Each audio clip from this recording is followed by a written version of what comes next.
प्रशांत, ये ऐसा दांव है महाराष्ट्र में जो चला गया है, ये ऊंट इस करवट भी बैठ सकता है और इस करवट भी बैठ सकता है।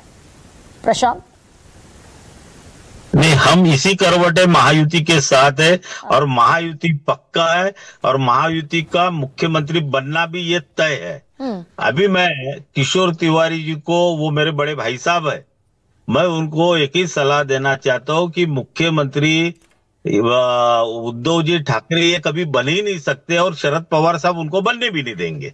ये जो चल रहा है कि संजय जोशी ये प्रवक्ता किसके है, कौन से पार्टी के, ये अभी तक किसी को पता नहीं चला है, क्योंकि वो अपनी पार्टी छोड़ के दूसरे पार्टी के बारे में ज्यादा बताते रहते। रही बात अदानी की, अभी मैं सुप्रिया जी का सुन रहा था, तो मैं आपको एक चीज और बताना चाहता हूं कि ये जो धारावी की जो झोपड़पट्टी है उसमें जो टेंडर हुए हैं, जो स्पेसिफिकेशन विलासराव देशमुख और इनके वक्त हुआ था, पृथ्वीराज चौहान जी के वक्त, वो स्पेसिफिकेशन वो अधूरे रह गए थे, इसलिए उनको फिर कंटिन्यू नेक्स्ट इसमें कंटिन्यू किया गया। लेकिन कभी भी टेंडर होता है तो टेंडर कैंसिल करने का और टेंडर रिफ्लोट करने का पूरा अधिकार उस अथॉरिटी को होता है। नहीं, मैं आपसे कुछ और पूछ रही थी, वो आप घूम फिर कर उसी गुंडी पर आ गए प्रशांत, जहां से शुरू किया था। आगे बढ़ाइए ना थोड़ा डिबेट को।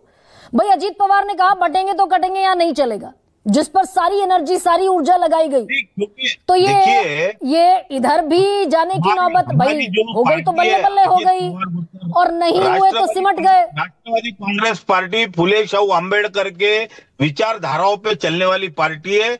हम लोग जो महायुति में आए, ये महाराष्ट्र के जनता के लिए और महाराष्ट्र का भला करने के लिए हम लोग ये युति में, हम कटेंगे बटेंगे ये तो हमारे राष्ट्रीय अध्यक्ष उन्होंने भी बोला, हमारे दूसरे कार्यकारी अध्यक्ष प्रफुल्ल पटेल साहब ने भी बोला।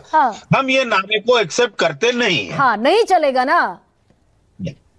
यही मैं कह रही हूँ। नहीं, हमको बिल्कुल नहीं चलेगा। लेकिन अब डेवलपमेंट के लिए हम महायुति के साथ है और महायुति का ही मुख्यमंत्री बनेगा, इसके ऊपर में चर्चा हुई है, उसमें कोई ये नहीं। तो मैं भी यही चाहती थी कि भाई ये चर्चा विकास पर हो और मुद्दों पर हो और चुनाव भी मुद्दों पर लड़ा जाए। धर्म जाति मॉडल कोड ऑफ कंडक्ट का वायलेशन है,